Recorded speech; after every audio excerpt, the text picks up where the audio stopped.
Salut les gros bidous!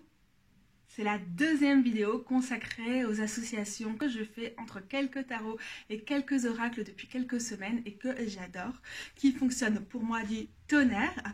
Donc on continue cette exploration de ma pratique personnelle avec ces cartes en espérant que ça pourra vous inspirer.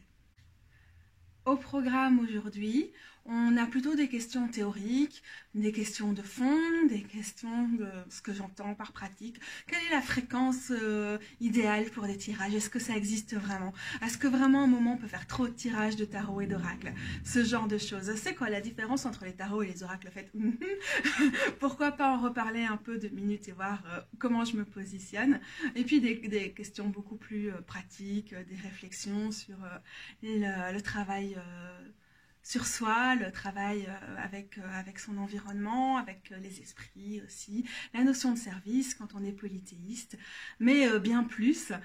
Donc on va balayer comme ça plein de sujets, certains qui vont certainement vous concerner plus que d'autres, et c'est la raison pour laquelle vous allez pouvoir retrouver en dessous le timing précis de chacun des sujets que je vais aborder pour que vous puissiez passer directement à ce qui va vous passionner davantage, ou au moment où vous trouvez que je radote vraiment sur un sujet précis, juste passer au suivant. Oups, je me dois de préciser qu'il y a aussi une partie un peu plus longue où je vais vous montrer un tirage que j'ai fait après la première vidéo pour voir comment on pouvait avancer davantage dans ces vidéos, ce que j'avais à vous offrir et tout ça. Et donc ça permet d'explorer un petit peu les cartes ensemble, c'est toujours sympathique. J'espère que vous allez bien profiter de cette vidéo-ci. Je pense qu'une des choses qui m'intéresse en priorité dans ce type de tirage, c'est la magie qui opère quand on travaille, quand on gravite autour des oracles. Alors, je tiens à préciser qu'il y a beaucoup de magie qui peut se dérouler avec le tarot et que ça apporte quelque chose de tout à fait aussi puissant, mais ça se déplace, ça ne se pas situé au même endroit en réalité. Tiens, d'ailleurs, on tire la grande prêtresse, si c'est pas pour te signaler que la magie est présente dans le tarot. Mais en fait, ce qui se passe avec... ce qui se passe pour moi dans ce type de tirage, c'est que le tarot va me permettre d'aller en profondeur dans une question, d'avoir des réponses précises à des questions plus ou moins précises, de vraiment creuser les origines d'une situation, les enjeux, tout ce qu'il y a autour, tous les messages qui peuvent être utiles à entendre à un moment précis. Et ça, ces messages-là, qu'on les interprète soi-même ou qu'on les reçoive de quelqu'un d'autre, même si la magie qui opère est beaucoup plus importante si on le reçoit de quelqu'un d'autre, c'est essentiel dans le tarot. Le tarot a vraiment cette capacité à nous donner des clés très aisément activables, de par le fait que ces 78 cartes en font une structure très complète, qui permet de parler de tonnes de situations, etc., etc. Ce qui se passe avec ces tirages multi-oracles, ces espèces de combinaisons qui sont à la fois inspirées par des critères esthétiques, par les résonances spirituelles que peuvent avoir certains oracles, sur aussi comment ils se répondent, comment ils se complètent, etc. C'est que la magie qui opère là est parfois une magie qui va échapper aux mots, qui va pas être, on va sortir avec des super grandes interprétations et ça va nous donner des clés fortes pour comprendre notre vie, blablabla. Non, ça peut être que certaines images vont activer quelque chose en nous et vont nous permettre tout au long de la journée ou du cycle lunaire ou de la saison avec laquelle on travaille d'être attentif à tout ce qui nous rappelle ces éléments-là. Et donc il y a quelque chose là qui est plus... je vous disais dans la vidéo précédente que cet oracle-ci, le Wild Unknown Archetypes, me provoquait des réactions physiques, que je me sentais vibrer à certains endroits du corps en voyant des cartes spécifiques et que c'était vraiment très très important pour moi. Je vous parlais de cette magie-là. C'est une magie activatrice.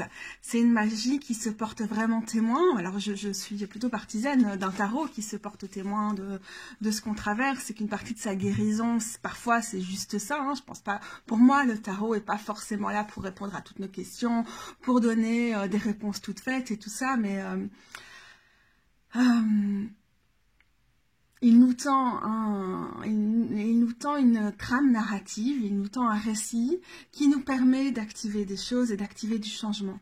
Mais là où la façon dont ça peut se dérouler avec les oracles, c'est que ce que ça va activer, et parfois c'est pas un récit, c'est des émotions, c'est des sensations, c'est des envies, c'est du désir. Et voilà, par exemple, le cerf qui est là, ça m'évoque très fortement des moments précis, associés à la forêt, par exemple. Il y a des cartes que j'ai pu tirer dans cet oracle-ci où j'ai fait ok, solitude, intéressant, par exemple. Et que plus tard dans la journée, est-ce qu'elle est tout près? Pas forcément. J'ai été confrontée à des situations, à des choses qui faisaient un écho visuel tellement fort à ce qui se déroulait dans cette carte que ça en était genre, c'est tellement un signe, c'est tellement quelque chose qui vient renforcer les synchronicités et tout, c'est incroyable. Alors vous allez voir ça, vous allez me dire mais comment tu fais pour voir des signes dans des choses aussi abstraites, mais justement, c'est vraiment ça tout le propre du pouvoir intuitif de ces choses-là, c'est que ça réveille parfois des associations qui sont pas extrêmement explicites ou qui vont pas valoir pour d'autres personnes, mais elles m'ouvrent à des choses en moi.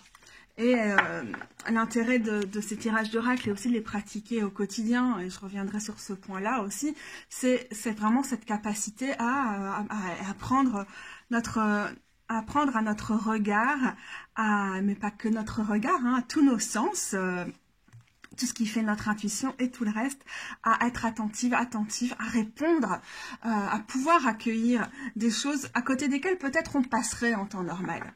Des choses que... Alors, est-ce que c'est des signes? Est-ce que c'est des synchronicités? Est-ce que c'est juste notre interprétation qui en fait quelque chose de significatif? Je pense que ça change d'une situation à l'autre et que c'est important de déconstruire en fait cette idée qu'on voit des signes partout, de toujours s'interroger sur la validité des signes qu'on voit. Il y a la fameuse règle de 3, si un signe apparaît une fois, bon bah c'est pas forcément un signe, c'est juste un événement ou une observation.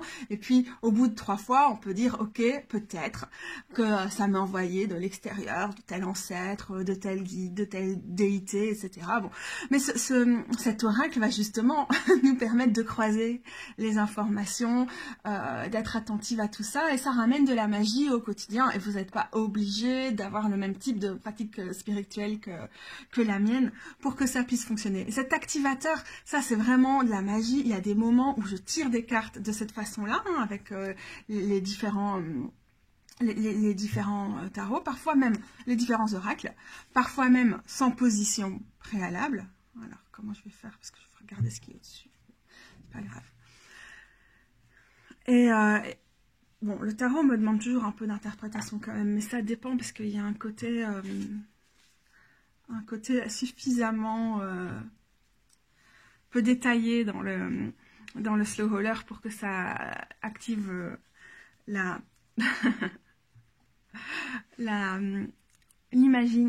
l'imagination, mais ça active des choses. Et voilà, parfois je vais juste pas analyser, je vais écrire le nom des cartes dans mon calendrier.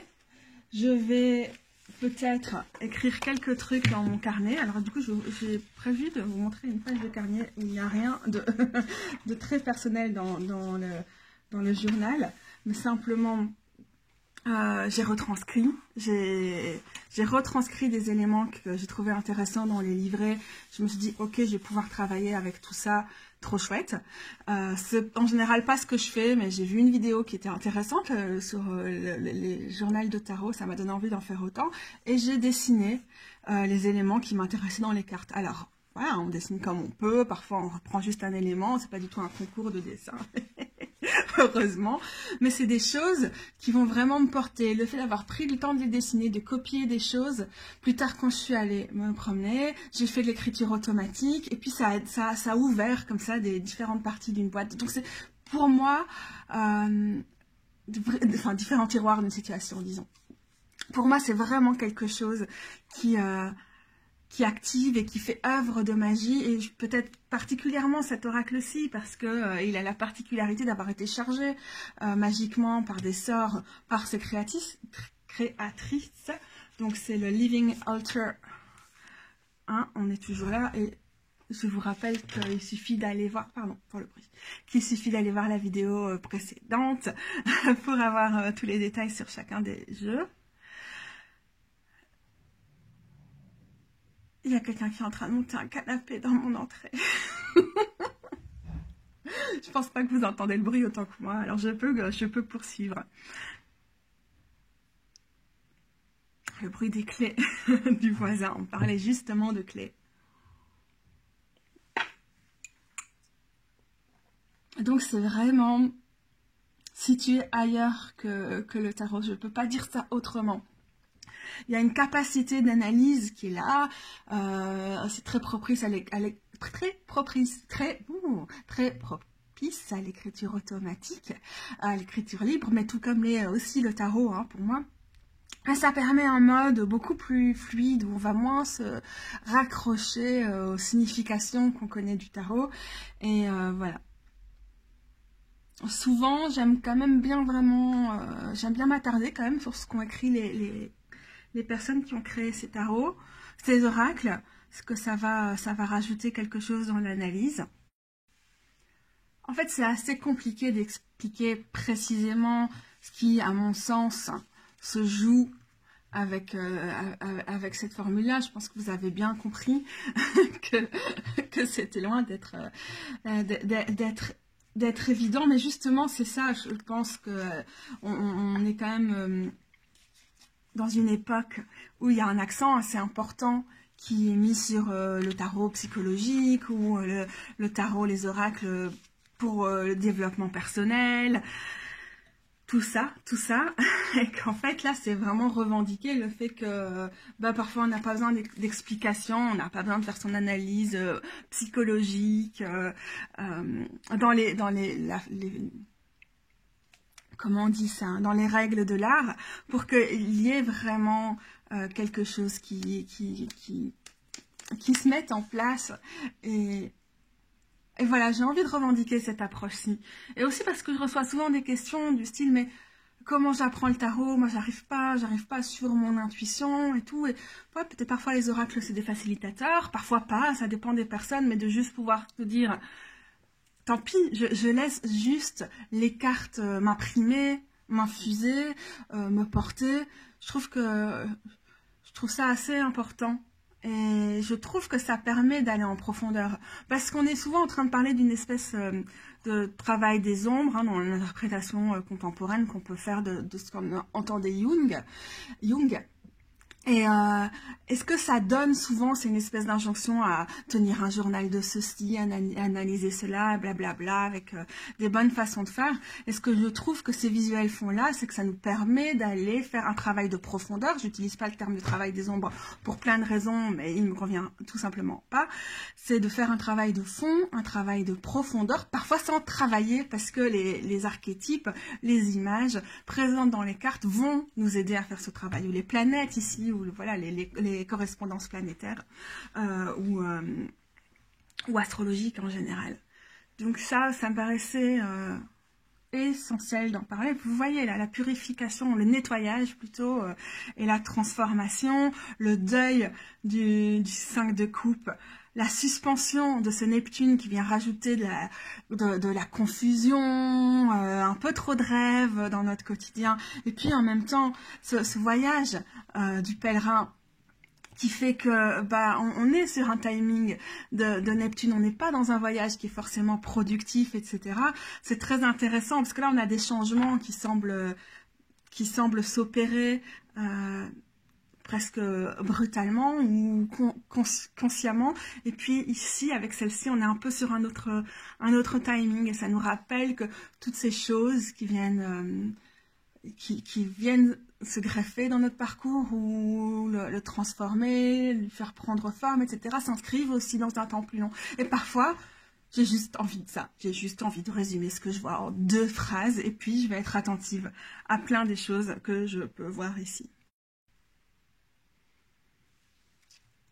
Je pense que la raison pour laquelle, l'énigme, pour laquelle moi je fais ça avec les oracles, c'est que c'est l'oracle. C'est que c'est difficile pour moi d'appliquer le tarot de la sorte pour moi-même. Alors, je peux complètement appliquer le tarot de cette façon-là quand je le tire pour autrui.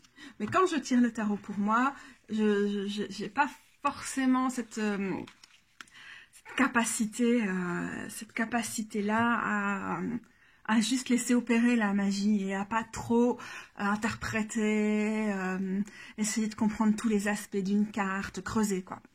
Donc voilà, mais je ne veux pas dire que c'est un d'office impossible avec le tarot, c'est juste, je vous parle de ma pratique ici, et voilà, ça c'est peut-être un des autres rappels qui est important pour moi à ce stade, c'est de remettre le fait que oui, je parle de ma pratique dans mes vidéos. Alors s'il y a des gens qui s'appelaient pas, ok, d'accord, je parle de moi, très bien, ben, vous pouvez voir plein d'autres vidéos où vous avez accès à d'autres types de contenus, je vous demande pas de rester, hein. Mais voilà, pour moi, c'est aussi... c'est ce que j'aime voir dans les vidéos chez d'autres. Et du coup, c'est ce que j'ai envie de transmettre parce que j'ai l'impression que ça crée cette petite étincelle d'inspiration qui nous encourage à aller ailleurs dans nos pratiques, à tester des choses, à expérimenter, à pas rester sur... voilà, on pratique le tirage de telle façon, c'est parfait, donc on va pas faire autrement. Et... je peux absolument pas garantir que ma façon de faire va convenir à une autre personne. Absolument pas. Mais je peux en tout cas garantir que chercher toujours des nouvelles façons de faire, chercher à expérimenter. Il y a des choses qui vont foirer, il y en a d'autres qui vont marcher. Vous allez certainement voir la suite de la vidéo, vous avez peut-être déjà vu précédemment, il y a des choses où moi-même, je suis encore en train d'explorer cette technique et il y a des choses dont je ne suis pas satisfaite, où je sais que ça fonctionne pas complètement, mais voilà, moi ça m'aide pour être attentive à l'invisible, qu'il soit à l'extérieur de moi ou qu'il soit en moi. Donc à toutes les différentes parts de moi, les parts de mon histoire, de mon vécu, de mon âme, de tout ça, mais aussi l'invisible autour, dans le sens des esprits des plantes, les ancêtres, les déités, etc. Ce qui n'est pas pour tout le monde. Et je ne suis pas là pour prêcher le fait que ça doit être pour tout le monde. Mais du coup, je vous encourage quand même à vous inspirer de ça pour tester ce qui fonctionne pour vous. Je profite du fait qu'on a cette grande prêtresse du Slow Roller Tarot ici, qui sort sous le nom de l'oracle. Oh, quelle carte! Mais quelle carte! Mais je l'adore! Pour faire une petite parenthèse dans l'optique complètement décousue de ces vidéos, n'oubliez pas de retourner au timestamps, au petit timbre temporel pour éventuellement passer des parties et tout ça s'il y a des choses qui vous intéressent pas. Mais donc j'en profite pour parler de l'oracle. Alors évidemment j'utilise cette acception contemporaine où on entend par oracle un jeu de cartes qui n'a pas un système aussi développé que le tarot, même si le tarot peut être considéré comme un jeu d'oracle aussi, mais un jeu d'oracle plus précis. Alors les pratiques oraculaires, c'est plein d'autres choses, et en même temps c'est tip-top ça. On pourrait aussi discuter de ça pendant des heures, juste par convention, et je crois que vous avez compris. Pour moi, ici, quand je parle de la différence entre des tarots et des oracles, je parle de jeux de cartes qui ont une portée divinatoire ou oraculaire, ou tout simplement de développement personnel ou psychologique, ou des choses qui sont plutôt archétypiques, des choses comme ça. et j'ai perdu le fil de ma phrase, par opposition au tarot, qui en fait fait partie des oracles, mais qui n'est pas forcément, enfin que ici, pour ces vidéos précisément, je mets pas en opposition, mais je mets en regard. Mais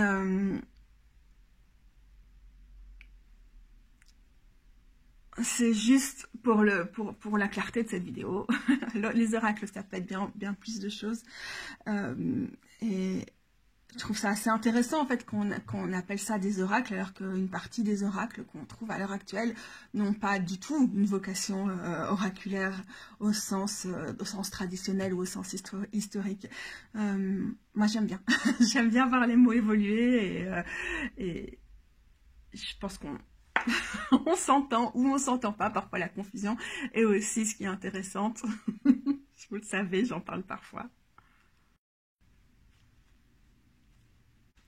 Pour ce tirage précis que j'ai effectué hier soir, l'intérêt est moins de vous montrer cet aspect très magique, activateur, etc. du fonctionnement avec cet ensemble de cartes, cette combinaison tarot et de divers oracles, mais plutôt de vous montrer comment j'aime en fait fonctionner avec ces différentes cartes, ces différents oracles et comment ça se complète. C'est en quelque sorte un mauvais exemple, parce que visuellement, finalement, les cartes sont très mal assorties et je trouve que la résonance visuelle, chromatique et tout ça des cartes, elle est quand même importante, donc on peut dire que c'est une petite déception, mais voilà, on a sorti certaines des cartes ici qui avaient le plus ce côté arc-en-ciel en aquarelle, etc. Et ici, certaines de celles qui ont les tons les plus diffus ou les plus ternes, des couleurs que j'aime pas, quoi. Mais bon, c'est juste du coup là pour montrer pour le coup comment faire un tirage assez classique en ayant toutes ces cartes et comment je les vois se répondre entre elles en quelque sorte. Donc, qu'est-ce que j'ai fait? J'ai commencé par tirer une première carte qui est quel est l'intérêt de ces vidéos, et j'ai utilisé pour ça le Slow Roller. Et pour ce cas précisément, j'ai fait ce que j'aime bien faire, c'est que j'ai d'abord tiré une carte, parfois j'en tire une ou deux, souvent je commence avec cet oracle-ci, parfois avec celui-là, et puis je vais développer les autres positions des cartes en fonction des premières. Souvent, une fois que j'aurai vu les premières, je vais savoir qu'est-ce que je vais attribuer comme position aux cartes suivantes. Parfois pas. Parfois, juste, je lâche les cartes et je fais, bon, c'est quoi les cartes ce soir? Je peux même en tirer 5 ou 6, mais soyons honnêtes, hein, c'est quand même, ça vaut, la même chose vaut là que pour des tirages de tarot. Souvent, plus on a de cartes et plus... moins les tirages sont digestes et plus c'est difficile de travailler avec ou de les laisser travailler, même si comme tout le monde, je fais mes bêtises et j'aime bien tirer des tirages avec beaucoup trop de cartes que je n'arrive pas à suivre ou à garder en tête et du coup je m'en éloigne un peu plus vite malheureusement. Alors l'intérêt c'était le soleil. J'adore cette carte, j'ai un rapport très particulier avec celle-ci dans ce tarot-là, parce que cette espèce de faisan ou de pan m'évoque du vécu. Donc, évidemment, on est déjà dans un coup de cœur quand même. Et j'aime bien ce côté... Allez, on y va, on assume, ce côté soleil décomplexé, qui n'est pas... Parfois une carte qui nécessite beaucoup d'interprétation et tout, mais qui aime bien sortir comme une carte, genre premier degré. On se prend pas la tête. On vient juste avec les mots-clés qu'on associe à la carte du soleil. La visibilité, oser être soi-même, ne pas se poser de questions, juste être soi-même, publiquement, ne pas avoir peur et profiter en fait du fait d'être soi-même. Et comme je discutais dans la première vidéo du fait qu'en fait... c'était pas forcément facile pour moi de parler de ma pratique spirituelle, d'évoquer des choses comme ça en vidéo, que je me sens toujours très vulnérable dans ces moments-là, et tout ça, le soleil vient me dire, oui, mais ça a un intérêt, et l'intérêt est aussi rappelé par un autre aspect du soleil, c'est le côté, ça rayonne. Je vous ai dit, ah, j'aime bien faire ce genre de vidéos et j'aime bien les regarder parce que ça m'inspire. Ça m'inspire à développer ma propre pratique. Pas forcément, je ne souhaite pas vous inspirer à faire juste la même chose que moi. Mais je souhaite vous inspirer à être créative avec vos tarots et vos oracles. Et donc, j'ai bien aimé aussi ce côté-là. Ok, la visibilité, l'exposition que tu donnes à tes pratiques, ma chère Katou, me dit le tarot, peuvent avoir un intérêt pour d'autres. Et puis il y a aussi le côté, le soleil, c'est la légèreté, on est dans une forme d'optimisme, quelque chose de très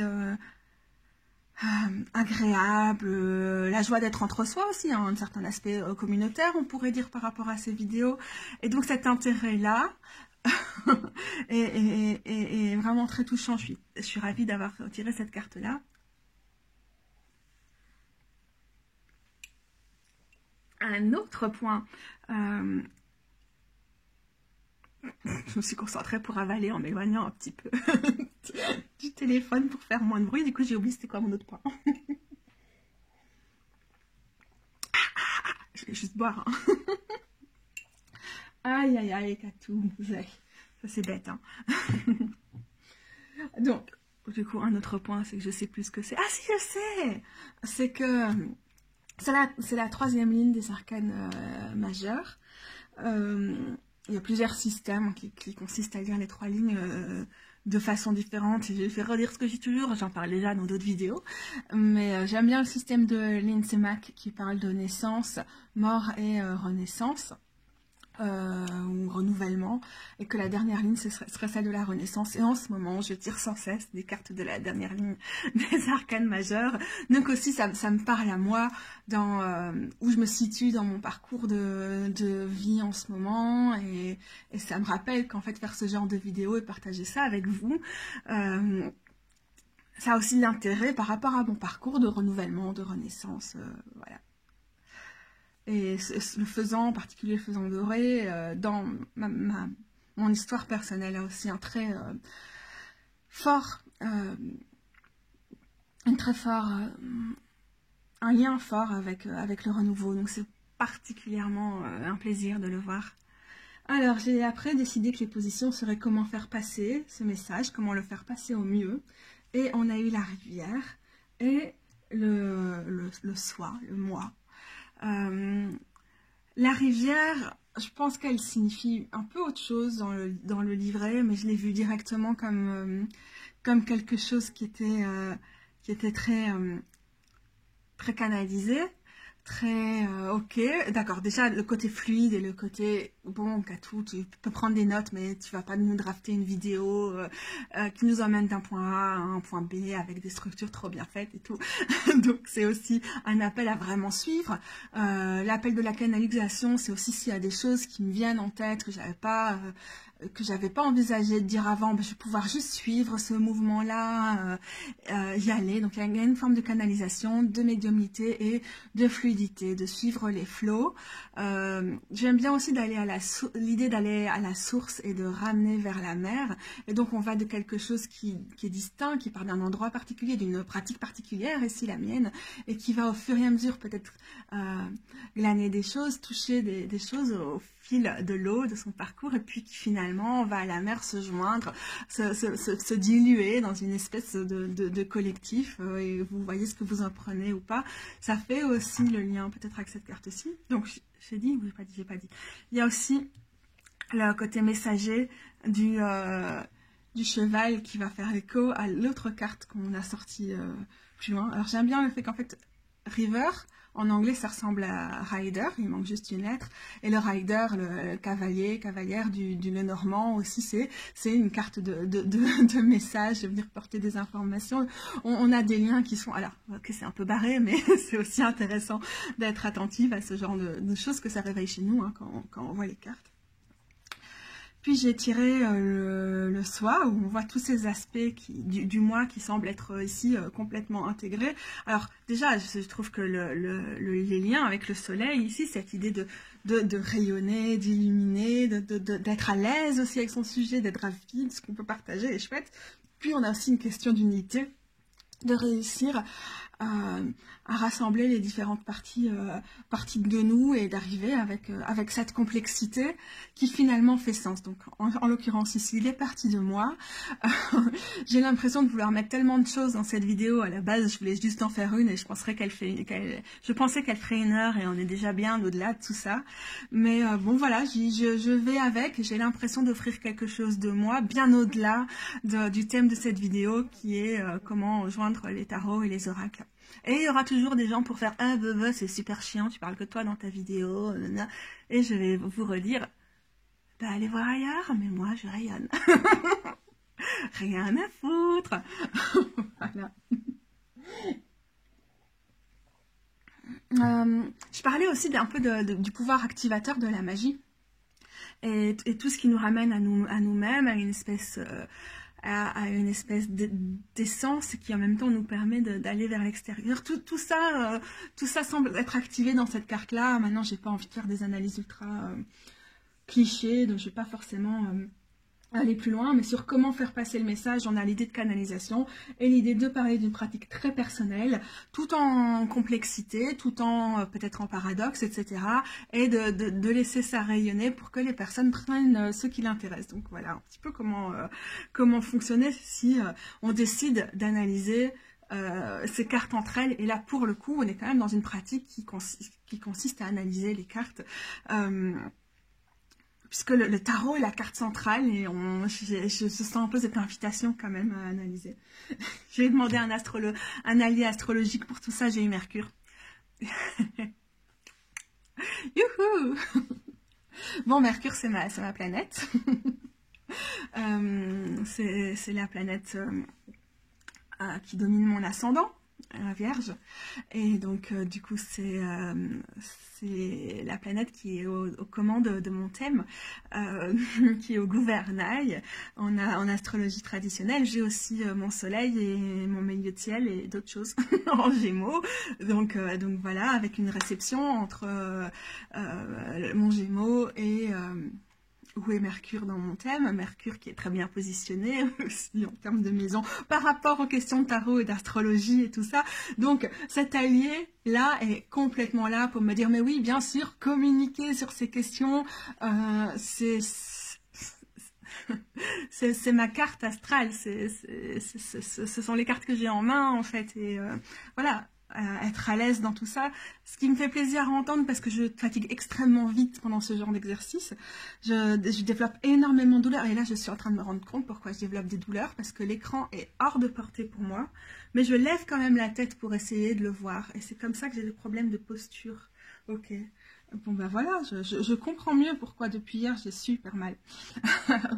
Voilà, donc bref, je fatigue énormément, extrêmement vite quand je fais ce genre d'exercice.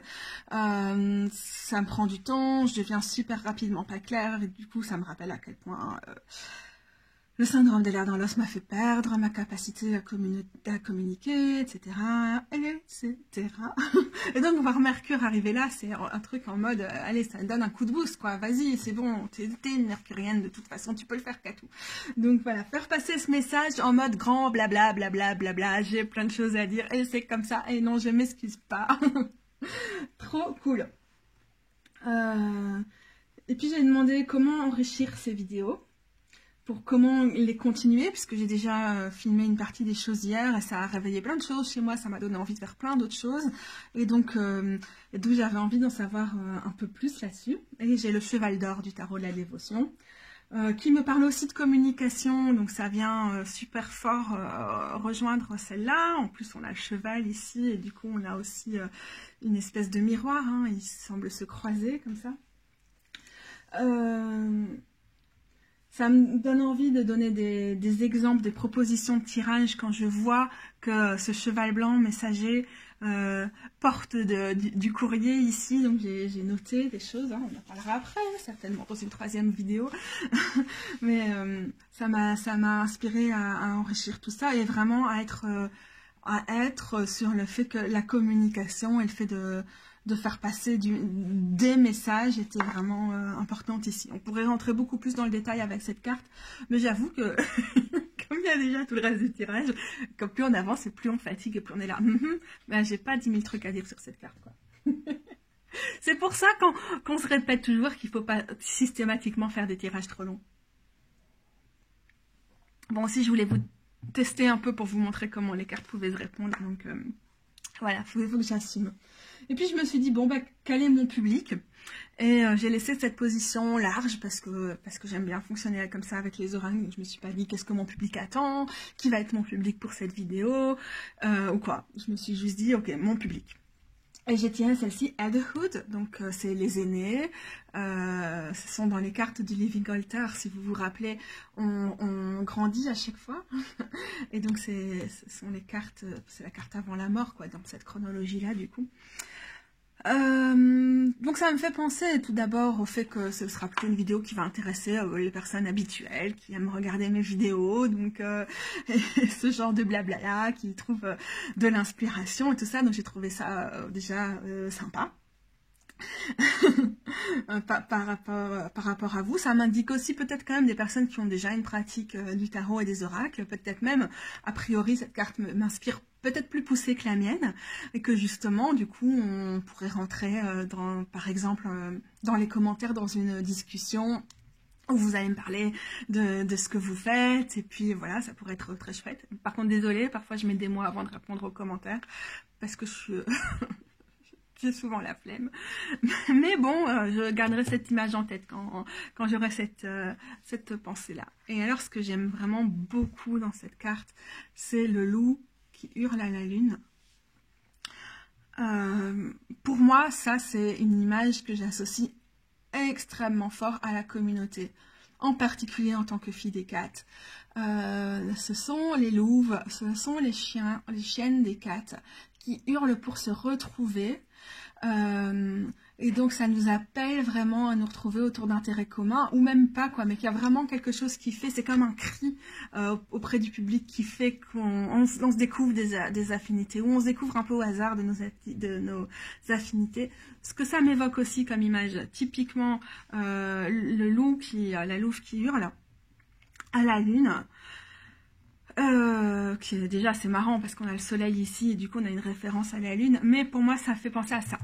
C'est ce rituel ou cet acte de se mettre sous la pleine lune et d'hurler, c'est un acte qui appelle notre communauté, qui est aussi un acte de foi vers le fait de se donner à la rencontre de notre communauté. En tout cas, je vous invite à le faire. Il y a certaines pleines lunes qui sont très propices à ça.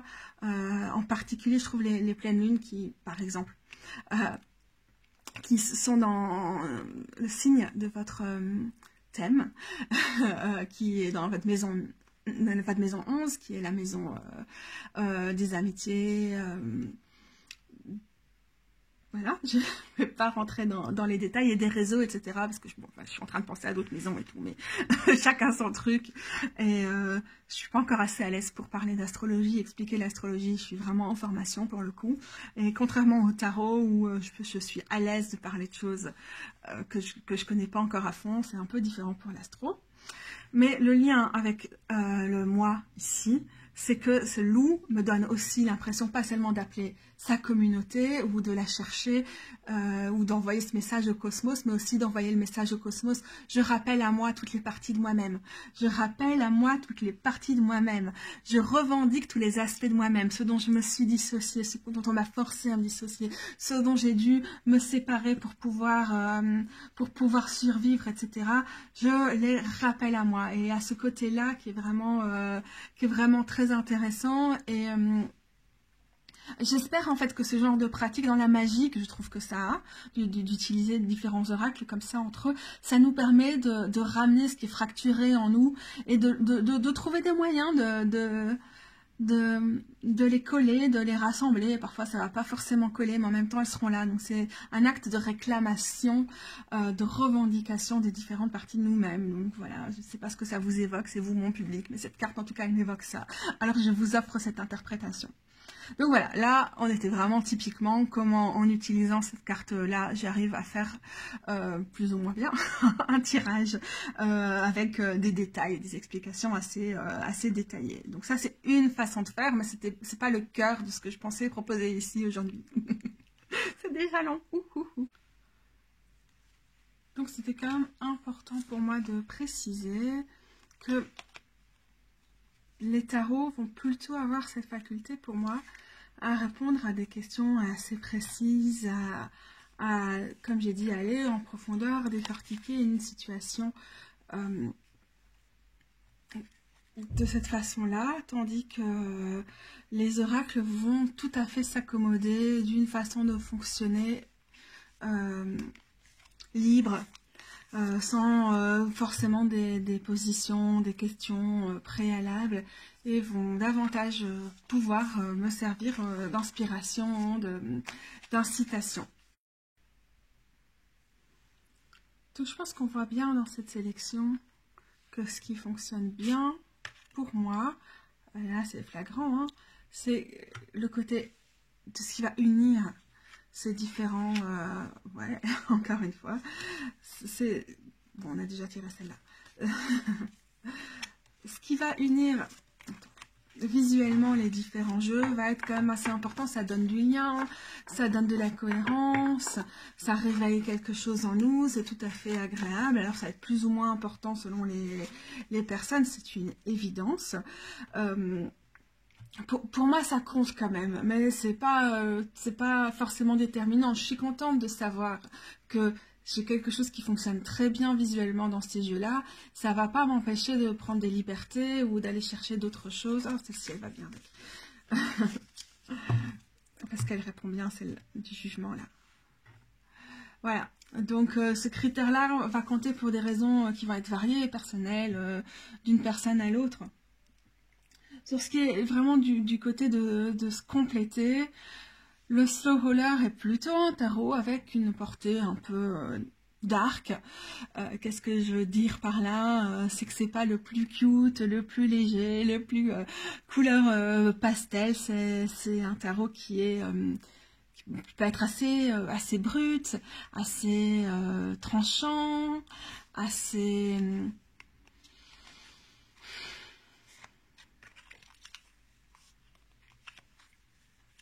Et après, tous les tarots, on a toujours tendance à personnifier nos jeux, hein, mais tous les tarots peuvent avoir cette profondeur, et tous peuvent avoir leur petit côté cucu, comme vous avez peut-être vu parler tout à l'heure du soleil, et faire genre, ah mais cette carte je l'adore, j'ai trouvé un rapport avec elle. Mais ouais, pour moi, ce qui fonctionne, donc déjà c'est une présence des éléments qui va être vraiment présente, c'est qu'il y a des figures humaines, mais pas que, et qu'elles prennent pas le devant. C'est qu'il y a des références mythologiques, mystiques, ésotériques, mais que elles sont pas indispensables, elles vont pas prendre le dessus sur le tirage, parce que pour moi c'est quelque chose qui peut être assez encombrant en fait. Donc à la fois, oui, accessible, et c'est un jeu généraliste, mais avec cette palette de couleurs et cette espèce de quéritude qui lui va si bien. Je pense que pour travailler avec ces oracles-là, j'aurais difficilement pu choisir un tarot qui n'était pas du style à... bah, je vais remettre celle-là, tiens. Ah, celle-là, je l'ai déjà montrée. J'aime bien celle-ci. J'aurais difficilement pu choisir un tarot qui n'était pas un tarot qui n'était pas vraiment basique quoi dans ma pratique, qui n'était pas un tarot avec lequel j'avais des énormes affinités. Donc c'est aussi ça un des choix. Sur le fond ici, c'est qu'on a quelque chose qui est très qui se veut sorcière, qui est très païen, qui travaille avec différents types de cycles, de rythmes, d'éléments. Donc on a parlé de la lune, des usages de la vie, on aime ou on n'aime pas, des grands principes ou des grandes étapes ou des grands concepts, on va dire. Les saisons, on va dire, je reste floue parce qu'on en a déjà parlé dans la vidéo précédente. Hein. Et donc lui, pour moi, ce qui m'apporte, c'est, avant tout, c'est de la pratique. C'est de la pratique donc entre guillemets, encore une fois, de sorcière. C'est ça qui est très important pour moi dans celui-ci. C'est pour ça que je le choisis. Et parce que sur sa conception, il nous ramène la pratique. Alors qu'en réalité, dans les faits, ce qui nous ramène, c'est tellement plus parce que c'est une connexion, en plus de la pratique, c'est une connexion avec ce qui nous entoure, qui est visible et qui n'est pas visible, qui est proche ou qui est très lointain, hein, parce qu'on a quand même, on a les astres et tout ça aussi. J'espère que c'est clair. Et celui-ci, il va permettre de vraiment mettre en avant des facettes de moi, des facettes de, entre guillemets, l'inconscient collectif ou des mythes ou des choses comme ça. Et j'aime bien le fait qu'il y ait quand même une partie des cartes qui sont liées à des outils. Comment ça s'appelle? On va appeler ça des outils. D'autres qui sont liés à des lieux. Donc on a quand même quelque chose qui est très large. Et alors comme c'est des archétypes, ça a cette volonté d'utiliser, j'essaie d'expliquer ça clairement, d'utiliser des concepts qui prennent des formes différentes selon les contextes et de nous permettre de nous les approprier avec le contexte avec lequel on arrive, qu'il soit lié à notre parcours, qu'il soit lié à nos convictions, qu'il soit lié à nos ancêtres ou au parcours de nos ancêtres, etc. Et donc, par exemple, dans la personne née des étoiles, ça peut vouloir dire plein de choses selon qui on est, selon les moments de notre vie, selon qu'on fasse référence à des parties de nous ou à d'autres personnes, etc., etc. Les vœux, l'engagement ou la promesse, ça va aussi pouvoir dire énormément de choses et donc prendre énormément de visages. Et c'est ce que je vais retenir, je crois, de cet oracle-ci, c'est qu'il il donne un visage et en même temps il nous connecte à nous-mêmes, à des couches très importantes de nous-mêmes, ou parfois enfouies ou quoi, et il reste, et on a encore cette dimension dans celui ou celle qui est née des étoiles ici, de nous connecter au cosmos, à l'extérieur, l'environnement, peut-être ici, dans le côté plus pratique, et là on peut être dans un côté plutôt poétique, qui peut être plutôt mythologique, ou qui peut plus nous aider par exemple à creuser dans nos rêves, ou dans... Je ne vais pas en rajouter plus, j'espère que c'est clair comme ça. Santé! On boit, je bois, je vous laisse le temps de réfléchir, hein, cette petite pause comme ça, à ce que vous buvez aussi. De la verveine commune, de la verveine citronnée et de la camomille. Qui est froide, hein, parce que j'ai fait mon thé ce matin. Allez, je vais essayer de faire en sorte qu'elle ne fasse pas une trace sur mes cartes. Ah, bah j'en profite pour vous ramener un petit peu de lumière. Vous ne deviez rien voir là ces dernières minutes. Donc les correspondances astrologiques, je vous ai dit pourquoi c'était important pour moi, et ça manque quand même dans les autres jeux. Le Solar n'est pas un deck avec des références astrologiques fortes. Vous avez peut-être vu tout à l'heure un symbole de Mercure qui apparaissait par-ci par-là, ou un symbole du feu. Par exemple, j'imagine que sur l'alchimiste. Non, même pas. Bon, bah voilà. donc ça complète à la fois le tarot, à la fois ces jeux-là qui sont volontairement ou pas... pas très liés au cosmos, quoi. Bon, j'ai fait tomber la lune, mais bon. C'était allé sa volonté. Alors, qu'est-ce qu'on va mettre en avant? Bon, bah, on est à la saison du bélier, donc on va sortir le bélier. Hein. Coucou. Donc... voilà, un peu difficile pour moi d'expliquer, mais c'était important d'avoir quelque chose qui allait rajouter ça. Et le tarot de la dévotion, j'en ai parlé dans la première vidéo, ramène vraiment un côté des pratiques spirituelles. Comment différencier le côté pratique de celui-ci aux pratiques de celui-là? Comme il s'appelle tarot de la dévotion, c'est plutôt des pratiques de prière, voilà, des pratiques dévotionnelles en général, tandis que là on peut avoir des pratiques qui vont être davantage païennes. Ah, c'est chaud à expliquer. Parce que bien sûr, chacun de ces jeux a des points communs qui les ramènent les uns aux autres, et donc sur certains côtés, ces pratiques sont les mêmes. Mais on a aussi ce côté archétypal qui va peut-être répondre à celui-là, Mais on est sur différents types d'archétypes qui sont plutôt liés probablement à la pratique personnelle de le page novembre. Vous voyez, on a encore les astres un peu partout. Je vais laisser le flou. Je ne pense pas que je vais réussir à exprimer ce qui différencie les deux. J'espère que vous avez un peu vu. Le côté sorcière, c'est le côté de la pratique, c'est de la matière. C'est les sorts, c'est les herbes, c'est les... c'est le jardin, c'est la forêt, etc. Et peut-être celui-ci va avoir un petit côté, un petit peu plus méditation et tout ça. Je trouve aussi celui-ci un très fort côté service. Comment servir ma vocation, ou la vocation c'est un peu terrible, ma voie spirituelle, avec ici les pèlerins, comment servir ma puissance avec les sorcières, et avec salut Gisèle, les chevalières ici, comment servir ma communauté. Eh ben ouais, mon concon, il y avait une bougie là.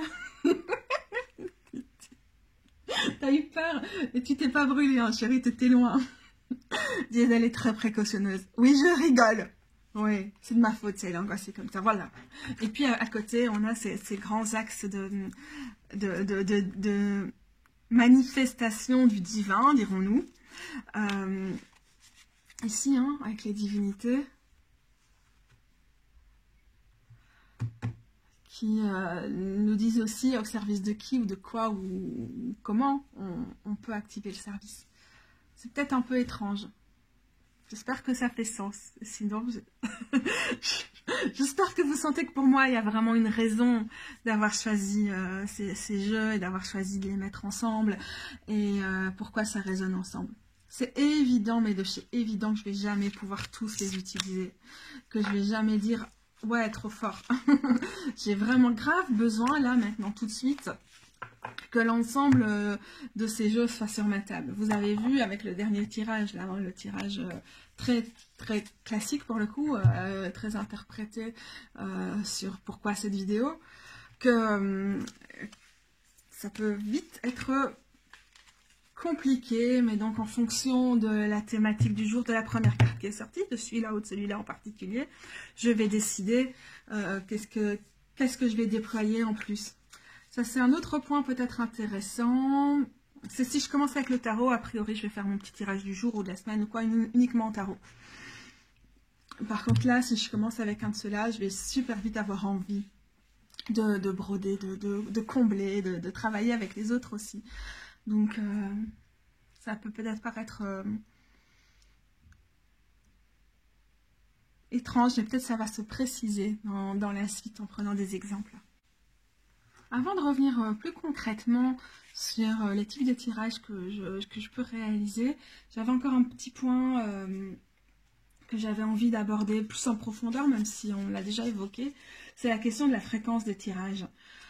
J'ai quand même envie de profiter de cette vidéo aussi pour décomplexer, en fait, tout simplement, hein, par rapport à ça, pour pouvoir dire, ok, il faut s'écouter, en fait, hein, avant tout. On a super facilement... Ah, c'est très joli, c'est un truc qui se répond là, les trois. Pardon. on a quand même super vite des espèces d'injonctions et on les a envers soi-même ou bien on projette ça sur les autres. Ok, il ne faut pas trop de tirages. Pas trop souvent, il faut prendre le temps de digérer les tirages. Oui et non. Je trouve que là-dessus, il faut un peu différencier les tirages. Déjà, prendre le temps de comprendre ce qui fonctionne pour vous, ce qui peut déjà être une œuvre assez intense, quoi, et quelque chose qui va vous demander beaucoup de temps et de réflexion et d'essai. Peut-être qu'il y a plein de moments où vous allez faire trop de tirages avant de vous rendre compte qu'en fait, il y a des moments où vous auriez pu ne pas vous faire un tirage d'anniversaire alors que vous vous étiez fait un tirage super majeur pour un autre événement 2 semaines avant, par exemple. Mais je pense que c'est qu'en fait on dit souvent ça, pas trop de tirage quand on pense au tirage que d'autres personnes nous font, et je trouve que ça s'entend, hein.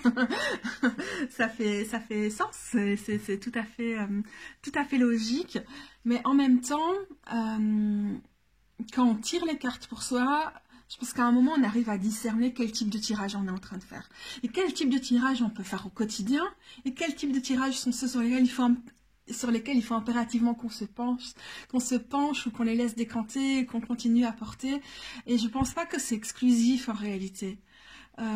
Et parfois c'est difficile quand on a un peu trop de tirages en cours ou trop de cartes avec lesquelles on est en train de travailler, et c'est parfois difficile de se dire non mais là il faut vraiment que je fasse un pas de côté, et tant pis, hein, alors on continue, on poursuit, on fait trop de tirages, et à un moment on se rend compte que ça fonctionne plus parce que ça sert à rien de demander des réponses et toujours des réponses, et qu'il faut aussi faire avec le doute.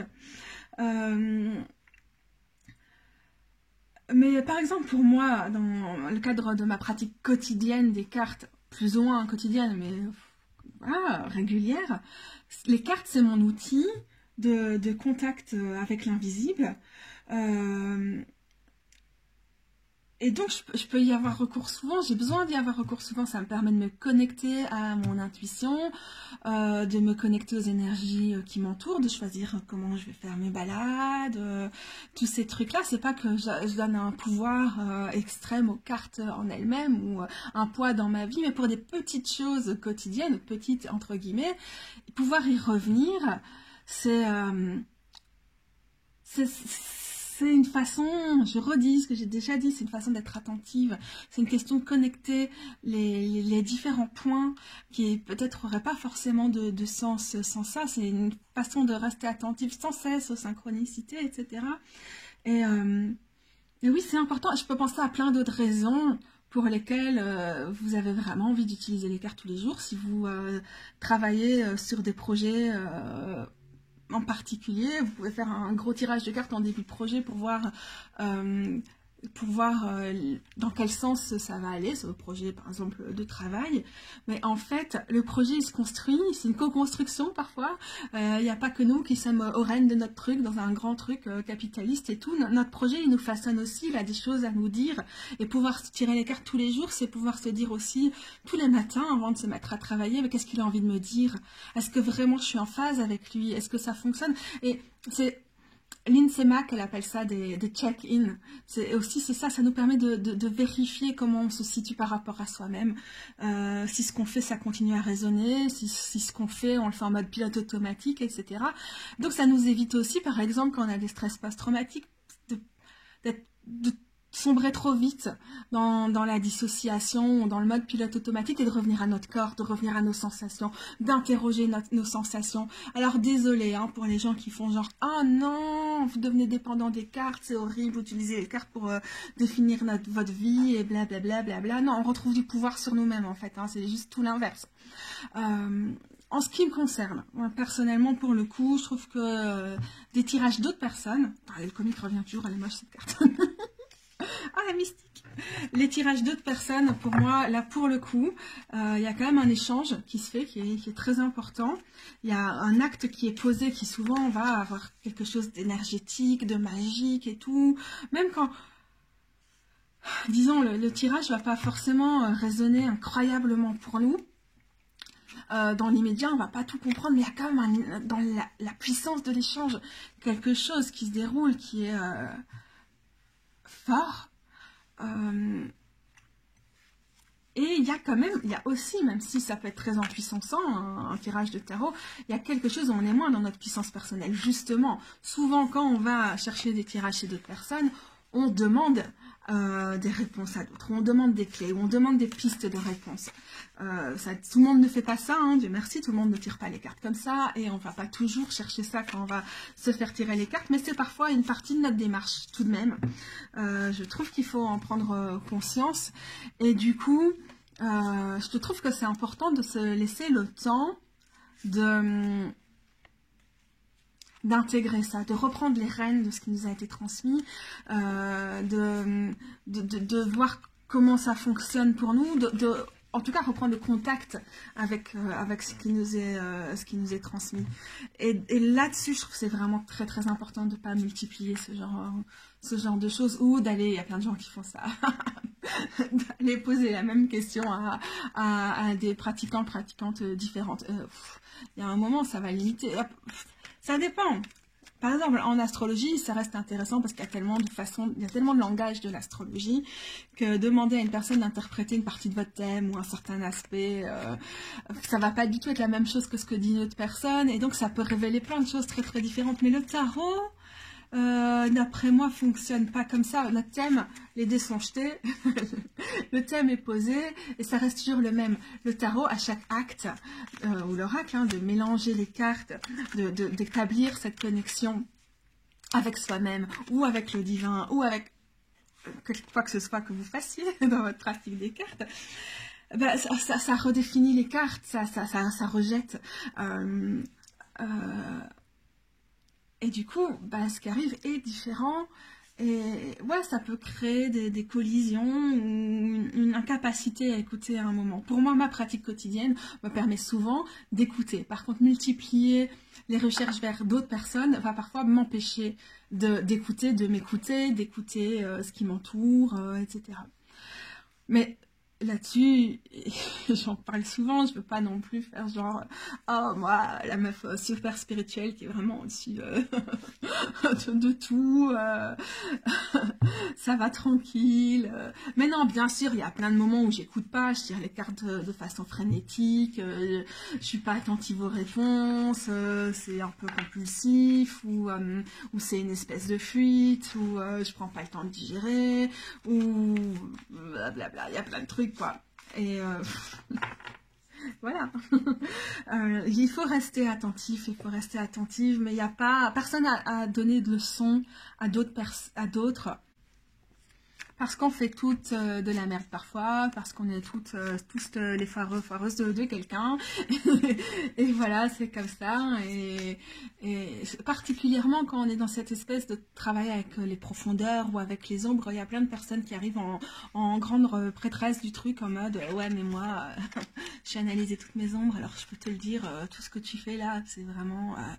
c'est juste, t'as pas analysé les trucs, t'es pas au point. » Ah, déjà, juste dire ça, c'est un gros problème avec tes ombres, hein. Oui, je me moque des gens avec mon rire sadique parce que j'ai des exemples précis en tête. Vous l'aurez peut-être deviné. Sorry, not sorry. Mais voilà, il y a des moments où on foire, il y a des moments où on tire trop les cartes, où on les tire pas assez, où on les tire pour les mauvaises raisons, où on a envie de réponses, or peut-être les cartes ce qu'elles donnent c'est pas des réponses, c'est juste des pistes, c'est juste de s'aider à s'écouter et tout, et voilà, c'est comme ça, tant pis, ça fait partie de notre parcours, n'ayons pas de regrets ou de jugement quoi vis-à-vis de soi-même. Pour moi, mais c'est très personnel, c'est vrai que j'ai rarement une démarche d'aller vers les cartes ou de consulter d'autres personnes qui tirent les cartes parce que je veux des réponses. Je veux des éléments de réponse, je veux des pistes, des petites clés, mais des clés qui me sont passées et que ça reste à moi d'activer. Et donc là-dessus, bah, c'est vrai, c'est difficile pour moi de juger, mais je dirais que sur les questions qui sont sentimentales, relationnelles, parfois professionnelles, etc. Je vous ai dit, ah oui, pour un projet précis, ça peut être très chouette de tirer les cartes tous les jours. Sur des questions professionnelles, comment je vais organiser, je sais pas, ma transition professionnelle de ceci ou de cela, je pense que c'est très très important de travailler avec un tirage et de pas multiplier ou de pas multiplier. C'est quoi, par exemple, est-ce qu'il est temps pour moi de changer de taf? Soyons simples. Ben, une fois que vous avez tiré la folle 50 000 fois, ça arrive à tout le monde, hein, vous en faites pas. Ben, il y a un moment, les questions, ça va être ok, mais comment prendre congé du taf dans lequel je suis, comment mettre en place quelque chose pour que ma sûreté, ma sécurité financière soit en place, et des trucs comme ça. On peut continuer à se tirer les cartes régulièrement sur des choses complémentaires, mais j'ai l'impression qu'on va plus créer des réponses et plutôt se créer de la confusion. Nombre de cartes sont par terre. Ah, j'adore celle-là. Si on multiplie ça, et on peut assez vite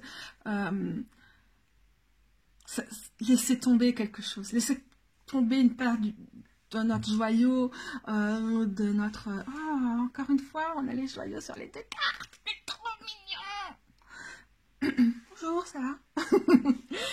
Voilà. je deviens floue, mais j'espère que vous avez compris ce que je voulais dire. C'est intéressant en tout cas de travailler ce que ça représente pour soi, de tirer les cartes. Qu'est-ce qu'on cherche? Est-ce qu'on cherche trop de quelque chose et pas assez d'autres choses et des choses comme ça, et de corriger si on en ressent le besoin, ou juste simplement de rester dans l'interrogation. Et j'en profite aussi pour dire qu'on a très souvent un sentiment qui est généralisé du fait qu'il faudrait toujours creuser, toujours être engagé à mieux se comprendre, dans ce truc un peu de développement personnel surpuissant, ultra-capitaliste et tout. Eh ben non, en fait, hein, il y a des moments, on n'a pas les armes, on n'a pas l'envie d'aller creuser, d'aller au fond de sa merde, de mieux se comprendre, blablabla. Et ça va, c'est ok, hein, il y a encore moyen d'utiliser les cartes, hein, par exemple, pour des questions spirituelles, ou pour d'autres choses, ou pour, par exemple, nous inspirer à écrire, ou comme je parlais, de projets créatifs ou professionnels, ou des trucs comme ça. Ça va, hein. Il n'y a personne qui a le droit de vous engueuler parce qu'à un moment, vous n'utilisez pas les cartes pour aller en profondeur dans vos failles, dans vos ombres, dans vos soucis. Enfin, on a des parcours très différents, mais j'imagine si vous me regardez, c'est qu'on a des affinités, vous avez des problèmes de santé mentale à plein de moments dans votre vie. Et vous avez le droit d'avoir un break par rapport au fait de remuer la merde, de toujours chercher, d'être en questionnement permanent, etc. Pas qu'il y ait quelque chose de mal avec le fait de l'être, mais je voulais, comme le message dominant dans une certaine forme de développement personnel, donc pas du tout ce que je pratique, hein, même aussi... bref, ça peut être, vas-y, continue, creuse, encore. J'avais juste envie de le dire, c'est ok de pas le faire. Pas de jugement pour les personnes qui le font, mais peut-être c'était ce que vous avez envie d'entendre aujourd'hui. Ouais, tu peux te poser dans la solitude si tu le souhaites. Et c'est terminé pour cette deuxième vidéo. J'espère que ça vous a plu. Je vous dis à très vite pour la troisième qui va suivre d'ici quelques heures. Et elle parlera plus précisément des tirages qu'il est possible de faire en combinant comme ça plusieurs oracles et un ou deux tarots. Donc les suggestions de ma pratique au quotidien ou au fil des mois, quel type de position pour les cartes je vais privilégier à quel moment et tout ça. Donc, à très bientôt les gros bisous.